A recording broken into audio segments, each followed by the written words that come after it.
Another massive contract being handed out in the NHL as the Utah Mammoth have extended Logan Cooley with an $80 million contract spanning 8 years.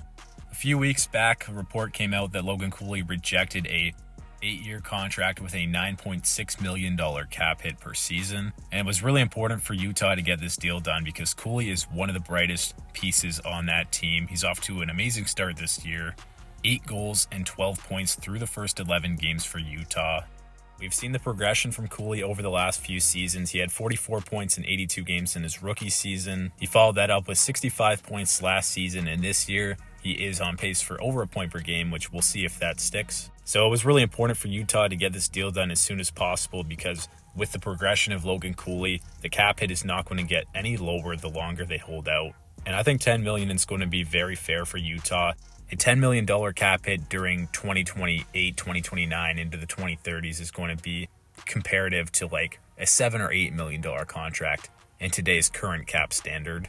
Utah's been off to an unreal start this year. They're sitting around the top of the Western Conference at the moment, and a big reason for that has been the kid line with JJ Peterka, Logan Cooley, and Dylan Guenther. They've played over 110 minutes together and have outscored their opponents 11-4 at 5-on-5. You've got a perfect combination of 2 goal scorers on the wings with Peterka and Guenther. Peterka, he scores a ton of goals off the rush. Guenther loves to set up and score one-timer goals.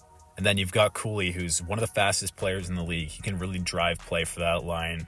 And he's got unreal puck skills and playmaking ability, so it's really a perfect combination for a top 6 line for this team. And plus, the oldest player on that line is JJ Peterka, who's 23 years old. Guenther's 22, Cooley's 21. So this is going to be probably the future first line for this team as they get into contention. And then you can have players like Clayton Keller, Nick Schmaltz, if they bring him back, that are going to be veteran presences for this team. And the future's so bright for Utah. We can take a look at their contract structures right now.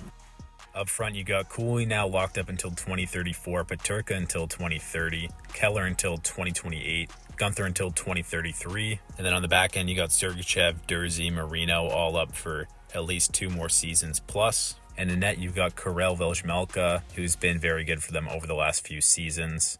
They're going to have future flexibility as well. They're pretty close to the cap right now, but $27 million during the 2027 offseason and $47 million during the 2028 offseason. And obviously, they're going to have a ton of depth roles to fill out with that cap space. But I think the setup for this team is really great right now. Obviously, the top guys like Keller, Guenther, Peterka all have pretty cheap cap hits relative to the market. And I mean, that's just great management right there. They're getting the guys locked up before they have these massive seasons and earn those insane contracts. They're all young, they're only going to get better, and they've already been unbelievable this season. So I'm definitely intrigued to see if Utah can continue to play at this rate. I mean, even if they slow down a bit and play at like a 600 to 650 points percentage for the rest of the season, they'll safely be a playoff team. It's a very competitive division, maybe the best division in the NHL, with teams like Colorado, Dallas, Winnipeg, St. Louis, and Minnesota, although St. Louis has been off to a tough start.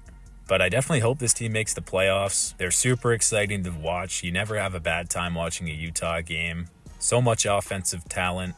And obviously one of the brightest futures in the NHL. So let me know in the comments down below. What do you think of the Logan Cooley extension? What do you think of the Utah Mammoth? Are they going to be a playoff team this year? Any of your thoughts, leave them down below, and I'll see you guys in the next video.